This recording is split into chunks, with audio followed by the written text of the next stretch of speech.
سید عالم صلی اللہ علیہ وسلم نے ہمیشہ قربانی فرمائی، ہمیشہ۔ آج تو حضور نے ایک فرمایا، اللہ ہم سب کو حج کی توفیق عطا فرمائے اور بار بار حج کی توفیق دے۔ صحابہ نے 40 حج فرمائے ہیں، 50 حج فرمائے، حضرت فضیل بن عیاض نے 60 حج فرمائے۔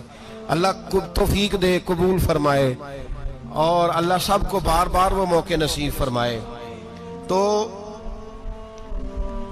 نبی پاک صلی اللہ تعالی علیہ وسلم نے حج ایک فرمایا، قربانی حضور جس دن مدینے آئے اس وقت شروع فرمائی، اور ہر سال حضور قربانی دیتے تھے، ہر سال 2 جانور ذبح فرمائے۔ یا رسول اللہ صلی اللہ تعالی علیہ وسلم 2 کا کیا مقصد فرمایا؟ ایک میری طرف سے، ایک میری غریب امت کی طرف سے۔ یا رسول اللہ صلی اللہ علیہ وسلم کس طرف سے فرمایا؟ ایک میری طرف سے، ایک میری امت کی طرف سے۔ کبھی فرمایا ایک میری طرف سے، ایک میرے اہل بیت اور میری امت کی طرف سے۔ 2 جانور حضور نے ذبح فرمائے، اور پھر میرے حبیب پاک صلی اللہ تعالی علیہ وسلم کے غلام مولا علی شیر خدا، ابن ماجہ کی روایت ہے، حضرت علی شیر خدا فرماتے ہیں کہ نبی پاک علیہ السلام 2 جانور ذبح کرتے تھے۔ خود حضرت علی کی جب باری آئی تو انہوں نے بھی 2 فرمائے۔ تو صحابہ نے پوچھا کہ علی 2 کیوں؟ 2 کس لیے؟ تو حضرت علی رضی اللہ تعالیٰ عنہ فرمانے لگے، مجھے میرے حبیب نے وصیت فرمائی تھی کہ علی تو نے 2 کرنے، ایک اپنی طرف سے کیا کرنا، ایک میری طرف سے کرنا۔ تو میں ایک اپنی طرف سے دیتا ہوں، ایک اپنے نبی پاک کی طرف سے دیتا ہوں صلی اللہ علیہ۔ 2 جانور۔ آپ لوگوں نے سنی ہوئی ہے یہ بات کہ مہینہ کھانا نہیں پکتا تھا حضور کے گھر میں۔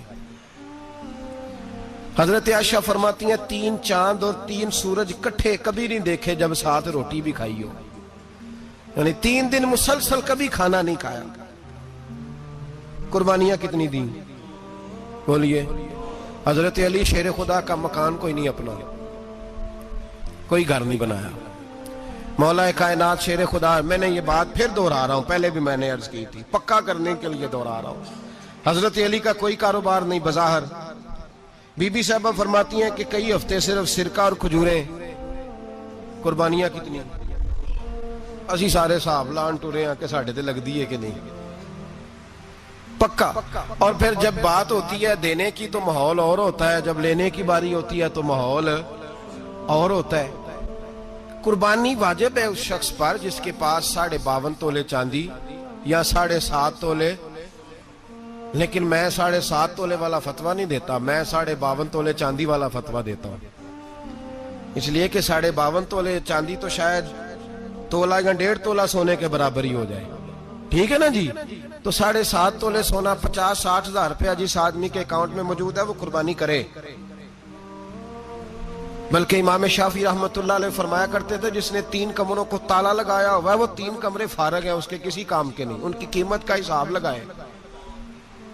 چھت پہ سٹور بنا دیا ہے، کوئی مطلب نہیں اس کا، اور جو ویسے رکھی ہوئے ہیں کوئی معنی ہی نہیں کمرے کا، فرماتے تھے حساب لگائے، قربانی کرے۔ رب کریم کی بارگاہ میں دینے کا جب معاملہ آیا تو تو گول کر گیا کام۔ میرے رسول کائنات سرور عالم صلی اللہ علیہ وسلم کا جب اپنے لیے چیزیں استعمال کرنے کا ماحول ہے تو محبوب پاک علیہ السلام نے مہینہ روٹی نہیں پکائی۔ یہاں جو آدمی ہر جمعرات کو 4 کلو بکرے کا گوشت پکاتا ہے اور ہر تیسرے دن مرغی کا گوشت لاتا ہے، وہ قربانی کی باری آتی ہے تو کہتا ہے میرے پہ لگتی نہیں۔ وہ ٹھیک ہے ابا جی لے آئے، ابا جی کی طرف سے قربانی ہے، اس دفعہ ابا جی کی، اگلی دفعہ اماں جی کی، اس سے اگلی دفعہ دادی جی کی۔ او خدا کے بندو، جس آدمی کے پاس پیسے ہیں پہلے اپنی قربانی واجب ہے۔ میری بات کی سمجھ آ رہی ہے عزیزوں کو؟ جو آدمی صاحب استطاعت ہے پہلے کس کی قربانی کرے گا؟ وہ کمائی کرتا ہے، اس کے اپنے اکاؤنٹ میں تنخواہ آتی ہے، ابا جی کے اکاؤنٹ میں نہیں آتی۔ اس نے اپنا بینک بیلنس چوری بھی رکھا ہوا ابا جی سے۔ پہلے اپنی قربانی کرے، اگر اس کو شوق ہے، دل کرتا ہے تو ایک اور خریدے، پھر ابا جی کی طرف سے کرے۔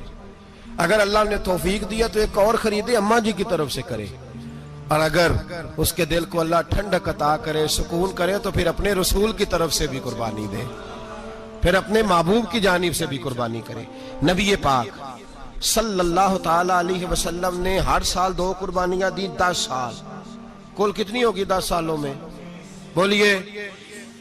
اور جب حضور حج کرنے گئے نبی پاک نے 63 اونٹ ذبح فرمائے۔ ایک اونٹ میں کتنی قربانیاں ہوتی ہیں؟ 63 اونٹ حضور نے ذبح فرمائے. اور حدیث بڑی مزیدار ہے.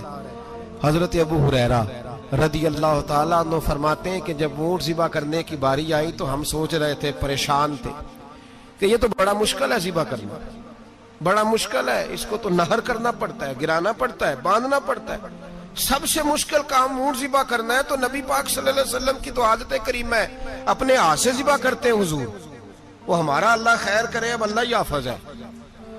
ذبح کرنا تو دور کی بات ہے. ہمارا جو بی اے پاس لڑکا ہے نا، اس کو ڈر آتا ہے جانور کے پاس کھڑے ہوتے بھی. کہتے ہیں بچوں کو اندر لے جاؤ، 10 سال کا 12 سال کا، اس کو اندر لے جاؤ، ذبح کرنا، روئے گا. اب بس کرو یار، یہ کس قوم سے تمہارا تعلق پڑ گیا ہے؟ ہمارے تو 12 اور 14 سال کے معوذ اور معاذ ابو جہل کی گردن کاٹ کے رکھ دیا کرتے تھے. اور تو بچہ بکرا ذبح کرنے سے ڈرا رہا ہے. اس کو کھڑا کر لا کے. قربانی تو جہاد کی ٹریننگ ہے. وہ کھڑا کر، اس کو کہا بیٹا یہاں کھڑا ہو، اللہ کے رستے میں بکرے کی گردن کاٹنی ہے. اگر کوئی شخص خدا رسول کے دین کی مخالفت کرے، کفر کا جھنڈا اٹھائے، تو اس کی گردن بھی کاٹنی ہے. یہ ٹریننگ ہے بچوں کے لیے. یہاں عجیب ماحول ہے، ڈر لگ رہا ہے، پیچھے ہٹ جاؤ. اور جس صاحب کی قربانی ہے وہ بھی کوئی 1.5 کلومیٹر کے فاصلے پہ کھڑے ہیں، دور کھڑے ہو کے دیکھ رہے ہیں. نفیس ہی بڑے ہیں جناب، لطیف ہی بڑے ہیں. کپڑوں کو کوئی قطرہ خون کا لگ گیا تو بڑی مصیبت بن جائے گی. اور امیر آدمی، اس کا تو گھر کسائی نے خود فون کیا ہے کہ صاحب سب سے پہلے میں آپ کے گھر آؤں گا. اس کو پتہ ہے کہ منہ مانگی قیمت ملے گی. مہربانی فرمائے، قربانی میرے رسول پاک صلی اللہ علیہ وسلم سے زیادہ نفاست والی طبیعت کسی کی نہیں. صحابہ کہتے ہیں اتنا حسین محبوب کا انداز تھا کہ کبھی کپڑوں پہ مکھی بھی نہیں بیٹھی تھی. اور حضور سے ہم سلام لیتے تھے، دست مبارک چومتے تھے تو ہمارے ہاتھوں سے کستوری کی خوشبو آنے لگتی تھی.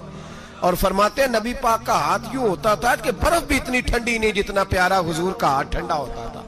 پھر بھی حضور دست مبارک میں خنجر پکڑتے، جانور کو لٹاتے اور اپنی طامت کو سمیٹتے، اور اللہ کے حبیب گھٹنا رکھتے اس کی گردن پر، اور بسم اللہ اللہ اکبر کہہ کے ذبح فرماتے. حضور خود دست مبارک سے.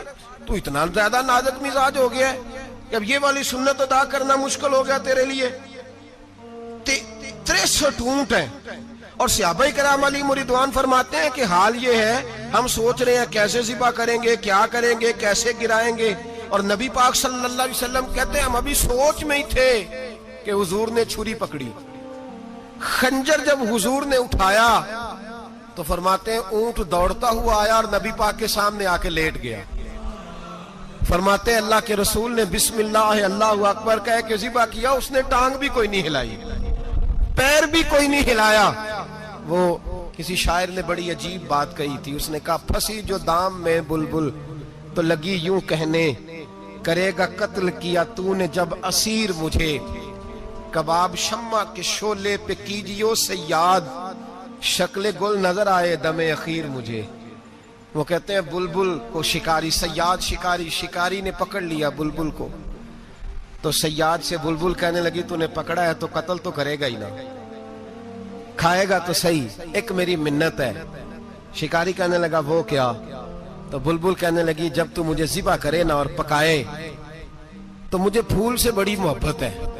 اس طرح کرنا، کوئلے اتنے زیادہ دہکانا، اس قدر زیادہ آگ جلانا کہ ان کی شکل گلاب کے پھول کی طرح سرخ ہو جائے. تو جب تو مجھے ان پر جلائے گا تو مجھے تکلیف نہیں ہوگی، اس لیے کہ محبوب کا چہرہ جو سامنے آ جائے گا مجھے تکلیف نہیں ہوگی. پھنسی جو دام میں بلبل تو لگی یوں کہنے، کرے گا قتل کیا تو نے جب اسیر مجھے، کباب شمع کے شولے پہ کیجیو سیاد، او شکل گل نظر آئے دم اخیر مجھے. اعلیٰ حضرت بریلوی علیہ رحمہ فرمایا کرتے تھے، فرماتے تھے بڑی تکلیف ہوگی جب جان نکلے گی. روایتوں میں آتا ہے جس طرح باریک دوپٹہ جھاڑیوں پہ ڈالا جائے، کھینچا جائے تو پھٹ جاتا ہے، یوں تکلیف ہوگی. پر فرمانے لگے رسول اللہ کے غلام کو کوئی تکلیف نہیں ہوگی. حضور کیوں؟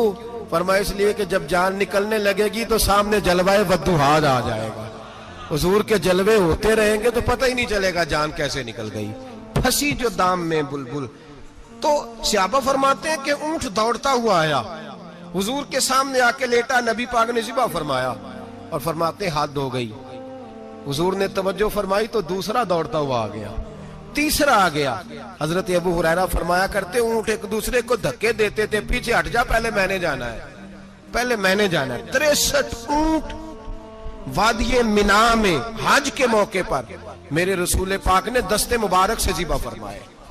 ہر قربانی حضور نے اپنے ہاتھوں سے فرمائی.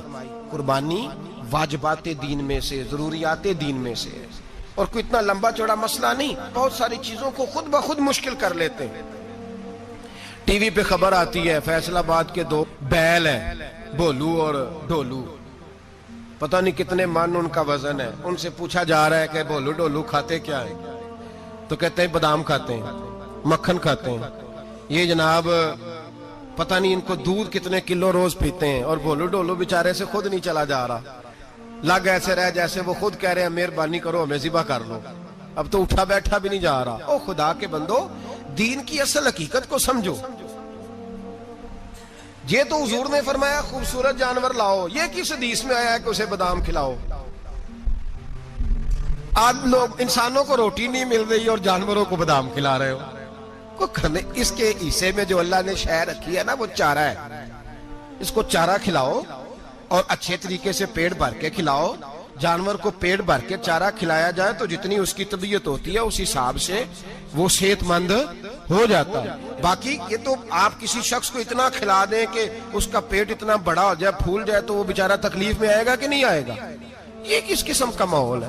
ایک بکرا بکا لاہور میں, اور سیٹھوں نے شرطیں لگائی ہوئی ہیں, میں 5 لاکھ کا لایا ہوں تو میں 9 لاکھ کا. یہ کیا چکر ہوا؟ مجھے اتنا کھلایا جی, اس کو فلاں چیز. یہ کس نے کہا ہے کھلانے کا؟ بادام کھانا کس حدیث میں آیا؟ کس صحابی نے اپنے بکرے کو بادام کھلائے؟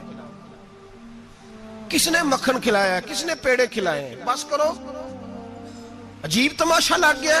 اور یہاں تو اتنی بری حالت ہو گئی ہے کہ عورتیں ناچنے لگی ہیں قربانی کے جانوروں کے آگے, بیبیاں بیچنے لگی ہیں. اللہ کے غضب کو آواز نہ دو.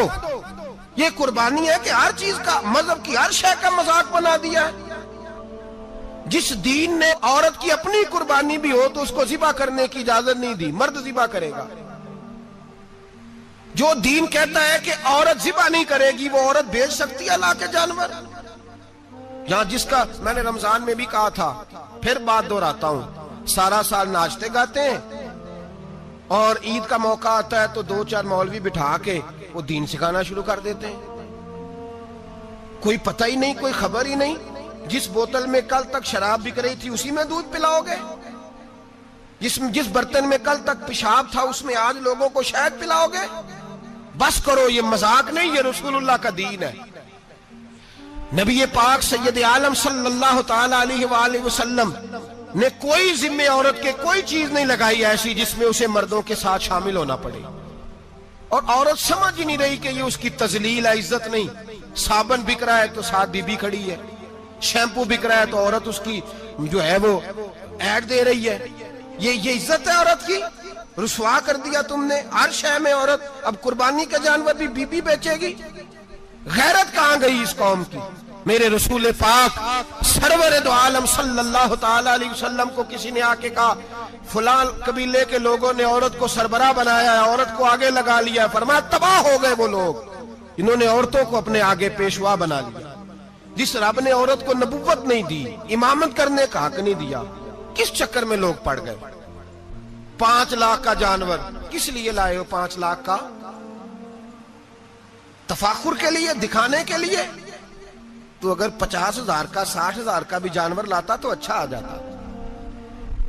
اور 50,000 کا جانور لائیں تو 5 لاکھ میں کتنے آتے ہیں بولے؟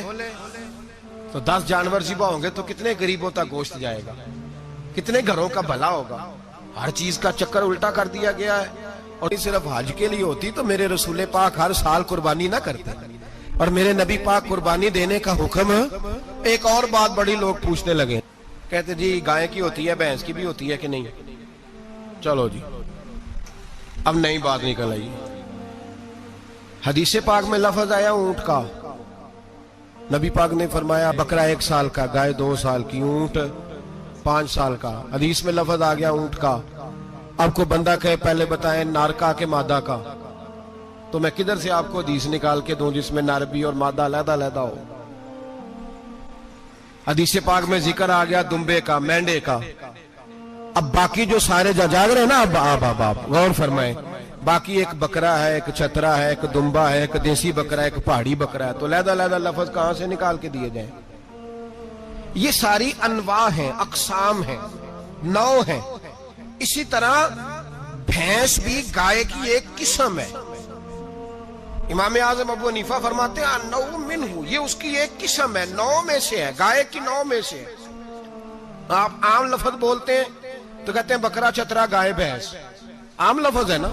تو جب گائے کہہ دیا تو اب کو بندہ کہے گائے آیا تو پہلے بتائیں گائے تو ہے تو اس میں بیل شامل ہے کہ نہیں؟ تو گائے کی جتنی قسمیں ہیں نا، ہمارے محدثین بھینس کو گائے میں شامل کرتے ہیں. بھینس گائے کی ایک قسم ہے. تو نبی پاک صلی اللہ علیہ وسلم نے جب گائے کا لفظ استعمال کیا تو بھینس اس کے اندر آ گئی. تو اگر گائے کی قربانی جائز ہے تو بھینس کی قربانی بھی جائز ہے. اگر بیل کی قربانی جائز ہے تو کٹے کی قربانی بھی 100% جائز ہے. اس کے اندر 7 حصے ڈالے جائیں گے، اسے قربان کیا جائے گا، یہ جائز ہے. اگر آپ صریح لفظ نکال کے دکھانے کو کہیں گے تو پھر تو بڑی چیزوں میں لوگ الجھ جائیں گے. پھر کیسے نکالا جائے گا خسی کی جائز ہے کہ نہیں، جو خسی نہیں اس کی جائز ہے کہ نہیں، فلاں کی. تو ان تفصیلات، ہاں بہت ساری چیزوں کی تفصیلات حدیث میں ہیں لیکن ساری چیزوں کی موجود نہیں. اس لیے میرے عزیز یاد رکھیں، بھینس کی قربانی بھی ہوگی، گائے کی بھی ہوگی، بیل کی بھی ہوگی، کٹے کی بھی ہوگی. جن کی نہیں ان کی نہیں. ہم نے کبھی کہا ہرن کی قربانی بھی ہوگی یا مرغی کی قربانی بھی ہوگی. تو حدیث مبارکہ کے اندر جو چیزیں موجود ہیں ان کی جتنی اقسام ہیں ان سب کی قربانی کرنا ہاں جائز ہے. اور میرے نبی پاک صلی اللہ علیہ وسلم نے فرمایا جانور خوبصورت ہو، لنگڑا نہ ہو، کانا نہ ہو، زخمی نہ ہو، خوبصورت جانور لاؤ، اس کو لا کے ذبح کرو. لوگ کہتے ہیں چلو اتنے پیسے اللہ کے راستے میں دے دیں، تو یہ کافی نہیں کافی. مسلم شریف میں، بخاری شریف میں میرے نبی پاک سید عالم صلی اللہ تعالی علیہ وسلم نے فرمایا 10 ذی الحج کو اللہ کی نظر میں ابن آدم کا سب سے پسندیدہ عمل. لیکن نا 10 ذی الحج کو، کل 10 ذی الحج ہے تو بڑے کام ہوں گے، فجر کی نماز بھی ہوگی، تکبیرات تشریق بھی پڑھی جائیں گی. آج فجر سے شروع ہو گئی نا، 9 کی فجر سے لے کر 13 کی عصر تک تکبیرات تشریق پڑھی جائیں گی. اللہ اکبر، اللہ اکبر، لا الہ الا اللہ واللہ اکبر، اللہ اکبر وللہ الحمد، اللہ اکبر، اللہ اکبر، لا الہ الا اللہ واللہ اکبر، اللہ اکبر وللہ الحمد، اللہ اکبر، اللہ اکبر، لا الہ الا اللہ واللہ اکبر، اللہ اکبر وللہ الحمد. کوشش کریں جب بھی پڑھیں 3 بار پڑھیں.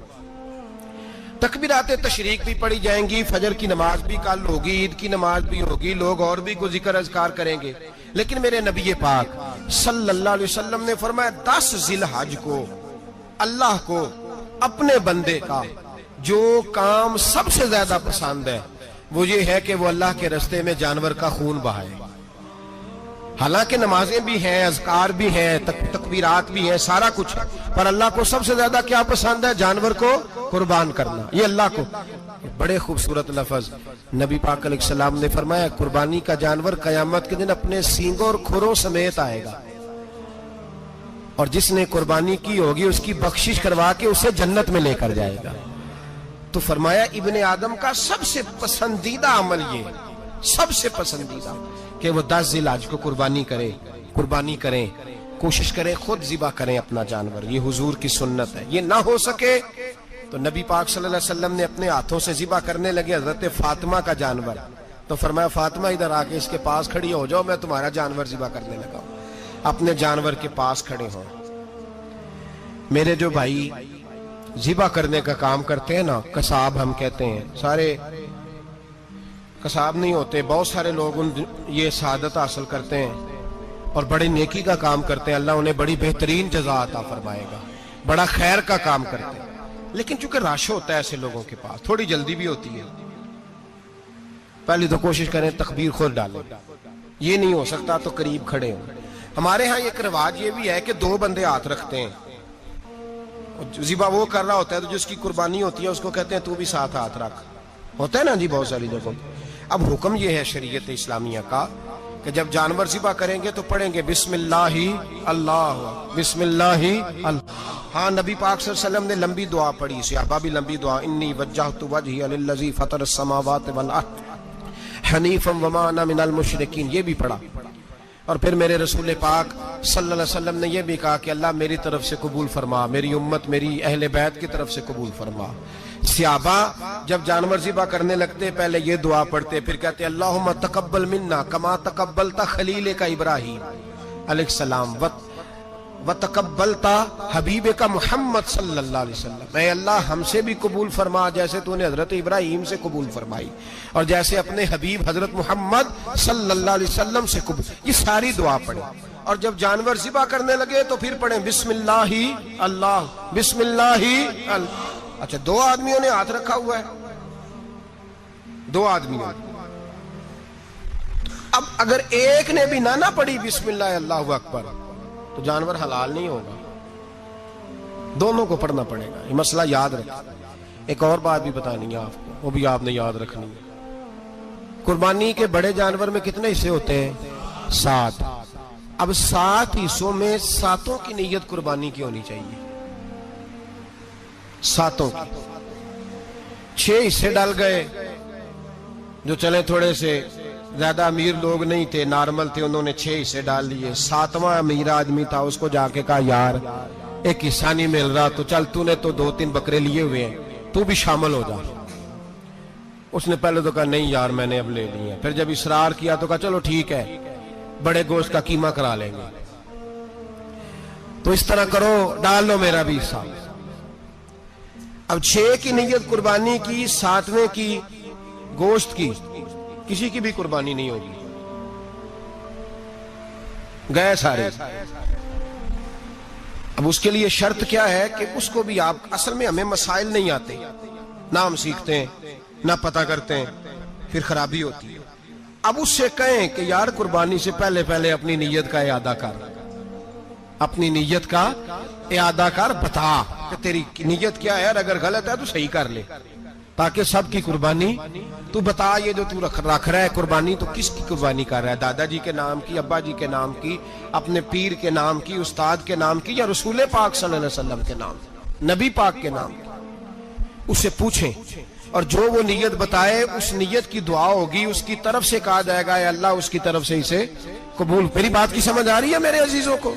اور اس ارادے کے ساتھ قربانی، اگر ایک کی بھی نیت خراب ہو گئی تو مسئلہ بگڑ گیا۔ اس لیے ان مسائل کو، اور نبی پاک کے نام کی جو قربانی ہوگی، سبحان اللہ۔ میں کرامات کا زیادہ قائل نہیں، ہم کرامات کے نہیں کیفیات کے قائل ہیں، کیفیات کی۔ اور دین ویسے بھی لفظوں کا نام نہیں، کیفیت کا نام ہے۔ میرے حصہ فرمایا کرتے تھے ہم کرامت سے زیادہ کیفیت کے قائل ہیں۔ اگر مرید ساری زندگی کرامتیں سناتا رہے اور کبھی اسے مدینے جانے کا شوق ہی پیدا نہ ہو، کبھی نبی پاک کے نام پہ آنسو نہ آئے، تو پھر کرامت کا فائدہ نہیں، کیفیت تو ملی نہیں اسے۔ ہم کیفیت، اسی طرح ہم نظرانے کے نہیں نظر آنے کے قائل ہیں۔ تو بھائی یہ یاد رکھ لیں، کیفیت کا نام دین ہے، نبی پاک کے نام کی قربانی۔ میں قائل تو نہیں کرامت کا، لیکن ایک بات میں نے اپنے ایک استادوں سے، ایک بزرگوں سے سنی ہے، میرا دل کرتا ہے وہ سنا دوں آپ کو۔ اور بزرگوں کا قول ہے اصل رنگ جو میں عرض کر رہا ہوں اسی رنگ میں اس کو رکھیے گا، اور جس حد تک میں بات کر رہا ہوں اسی حد تک رکھیے گا۔ اب ہر آدمی کے پاس موبائل ہوتا ہے، فوراً بات ریکارڈ ہوتی ہے، فوراً میڈیا پہ جاتی ہے، فوراً لوگ کمنٹس کرتے ہیں۔ تو بھائی جس حد تک سناؤں اسی حد تک رکھیے گا۔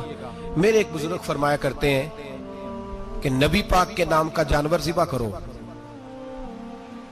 اور وہ گوشت اس آدمی کو کھلاؤ جس کا حافظہ کمزور ہے، اللہ اسے وسیع حافظہ عطا فرمائے گا۔ اور فرمایا کرتے کہ میرا تجربہ ہے، نبی پاک کے نام کا جانور ذبح کرو، اور جس آدمی سے کوئی گناہ نہیں نہ چھوٹتا، کسی گناہوں میں الجھ گیا ہے، اسے وہ والا گوشت کھلاؤ، اللہ اس کے دل میں نور پیدا فرمائے گا اور گناہ سے نفرت ہو جائے گی اسے، جو نبی پاک کے نام کا جانور ہو۔ تو ہم جو سیکھنے والے لوگ ہوتے ہیں، ہمارا دل کرتا ہے کہ چلو تھوڑا سا اپنی طرف سے بھی پوچھ لیں۔ تو میں نے کہا حضور اگر بیمار کو کھلا دیں تو فرمانے لگے کھلا دو، اللہ صحت دینے والا ہے، پر بیمار کے لیے دوائیاں بڑی ایجاد ہو گئی ہیں، گناہگار کی دوائیاں نہیں ملتی، بیماروں کی دوائیاں بڑی ہیں۔